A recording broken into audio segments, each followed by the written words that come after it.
Hello everyone, thanks for tuning in to today's video, doing USA forecast for today's video upload. So we're going to have a look at where the next 10 to 14 days for the United States. Have a look at CFSB2 at the end of the video for the next 4 weeks as well. For US, and I shall get on that for you very shortly. Just say we're going to be live streaming as always on Wednesday after 6 o'clock tonight, or at 6 o'clock tonight. So live stream the UK / Europe 10 to 14 day update. I'll have all the regular features, all of the stuff that we'd have in a regular upload will be featured in that live stream. The only difference is that it will be live. So I shall see you then. USA forecast, by the way, are YouTube exclusive. So if you want to be notified when we are releasing these, and also the European Outlook on a Thursday as well, you will need to subscribe to our channel. Click the bell notification icon, and you'll be notified by YouTube when we release these videos. Thank you so much, everybody, for doing that.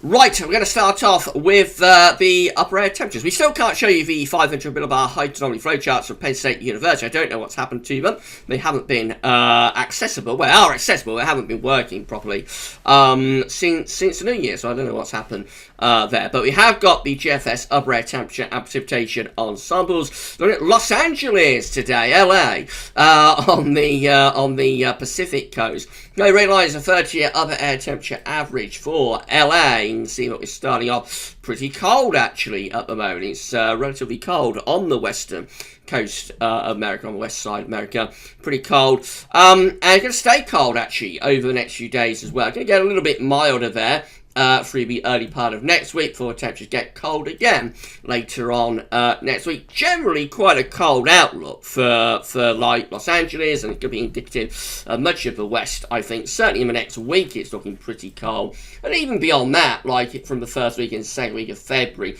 only sort of average temperatures at best, and yeah, quite a cold outlook actually for the west coast.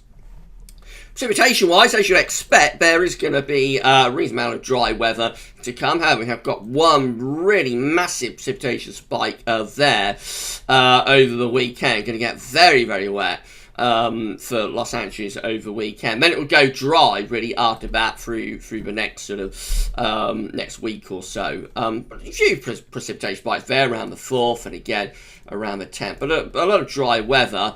But yeah, this precipitation spike just here is going to bring a lot of heavy rain off the Pacific into California. Not just rain, there could be some significant snow in that as well, as the upper air temperatures are looking cold. So that'll be rain for like Los Angeles, but go further northwards into the state of California, and it will be pretty heavy snow potentially, especially in mountainous areas. I heard from our good friend Jeffers Craft, that he's had some snow in northern California over the past few days. Been quite a bit of snow for Jeffers. I think there's a little bit more of that to come, or maybe quite a lot more of that to come in a couple of days' time.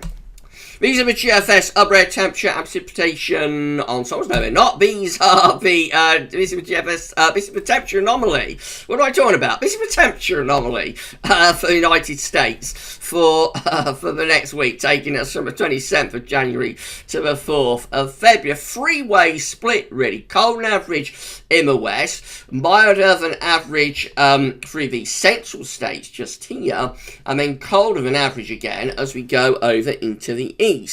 Coldest anomalies look like they're for sort of the east and the northeast around here, so from the Midwest through to the northeast, and also again out in these more western states. The precipitation anomaly from the 27th of January to the 4th of February. Then from state to state, looks very wet in California. That, of course, is associated with this big precipitation spike that we have just here around the 29th to the 31st of January. So overall, quite a wet week to come as an anomaly, but much of that is falling in like a 24 to 48 hour period, and then it will go drier. Many of these southern states looking quite dry, northern states looking more unsettled, and of course, as it's cold, there is going to be a risk of some quite significant snow in many of these central and northern states. So that is how the GFS is looking for today. So cold air being drawn down into many of these northern and eastern states. It's also cold out in the west, as we've already established. In between, have got a ridge of high pressure that keeps it, not as as cold in terms of upper air temperatures, but you know, it's going to be pretty frosty under that ridge of high pressure through there.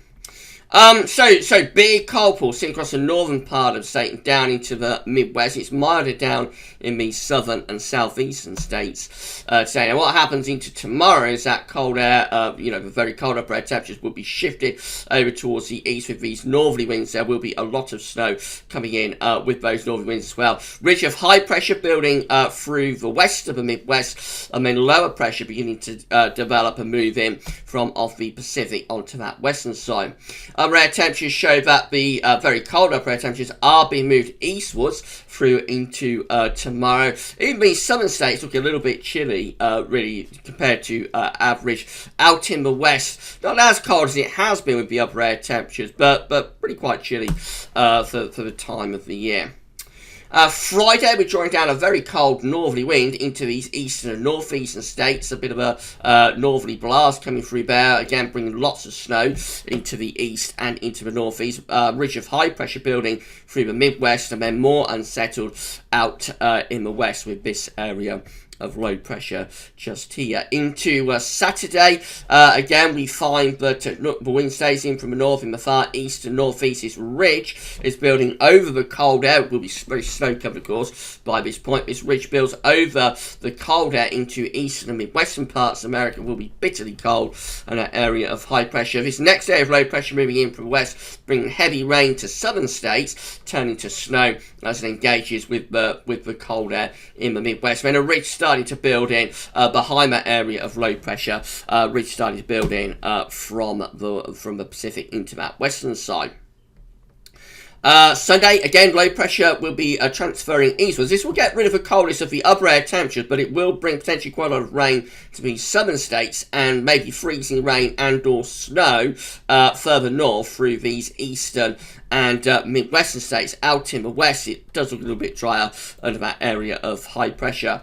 Notice that the severely cold upper air temperatures are receding and clearing away, but certainly cold enough for snow on the northern and western side of this area of low pressure. Will be significant snow, I think, with that low. And further southwards, there could be some freezing rain mixed in across these more southern, southeastern states. And of course, in the far south, then we're talking about primarily just heavy rain and potentially thunderstorms. Out in the west, it's going to be drier, but it will be quite cold, and there's a risk of certainly risk of frost and those sort of conditions. Right into the early part of next week, we take this low pressure out into the Atlantic, so running up the east coast. Again, we've got a bit of a northeaster here coming down these eastern coastal states, so yes, that could bring heavy snow to these eastern and northeastern parts of America. Again, ridge of high pressure through the Midwest, and become more unsettled again, perhaps, out in the west of this area of low pressure, bringing heavy rain and or snow to northwestern parts of America. Upper air temperatures show that the mildest upper air temperature through the central states. It's pretty cold out in the northwest. It's cold in the east as well. So, excuse me, definitely cold enough for snow through the Midwest and into the east with that strong and cold northeasterly wind. Moving up towards day 10, we find this ridge of high pressure then returning to more of these eastern states. And again, we'll be over snow-covered ground, so it will be very cold in that area of high pressure with some really severe frost. Heavy rain potentially with this low pressure down in the southwest, a little bit unusually. So those states like Texas, Nevada, Arizona, those sort of states might get quite wet actually from that area of low pressure, which again is a little bit unusual. High pressure building out to the northwest. We're drawing in a cold northerly again into these central states. As the upper air temperatures showing that the east and southeast actually becoming milder, starting to draw up some milder air from the Gulf of Mexico into these more southern states, but cold northerly winds out of Canada plunging into these western, central and western states through here. Right, that takes us up to day 10, and then we start to draw up milder air up the eastern side. So if you go further on through the first week of February, it does look like eastern states, after like a very cold wintry end to January, very start to February, will actually start to turn milder through the first week of February as we draw up the air from the Central Atlantic and also from the Gulf of Mexico. It becomes much milder in the east. By this point, the coldest weather is going to be up in the north. So moving through to the extended range with this GFS run, again it looks pretty mild at this eastern side, but will be low pressure involved in this, bringing outbreaks of rain to some eastern areas. And again, the coldest weather looks like it's out in the west and in the northwest as well. That's how the upper air temperatures are looking. So really quite mild, actually quite warm through these eastern states. By the 8th of February, we might be seeing the temperatures at least into the, survey temperatures, at least into like the mid-teens for many of those eastern states. Somewhat unusually, a proper old thaw of snow and ice will take place there, but it looks much colder around in the northwest, doesn't it? So these western northwest states do look a lot colder by the extended range with this GFS run. The basic idea continues right the way up to the end of this GFS run.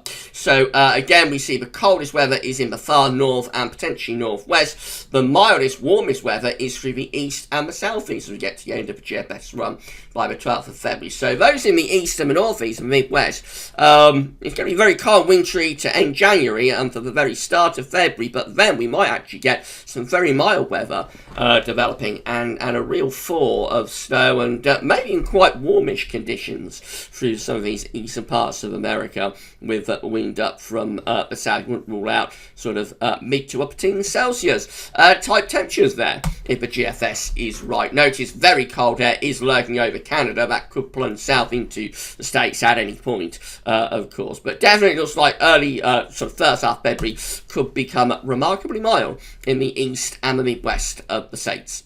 Always coldest out to the northwest, perhaps. This is how the ECM is looking. So again, pretty cold at the moment. Talking about getting milder in the east, but at the moment it's pretty cold through these eastern states with the wind again coming in from the north. That's how the upper air temperatures are looking. Again, bitterly cold through many of these northern, midwestern, and also northeastern states as well.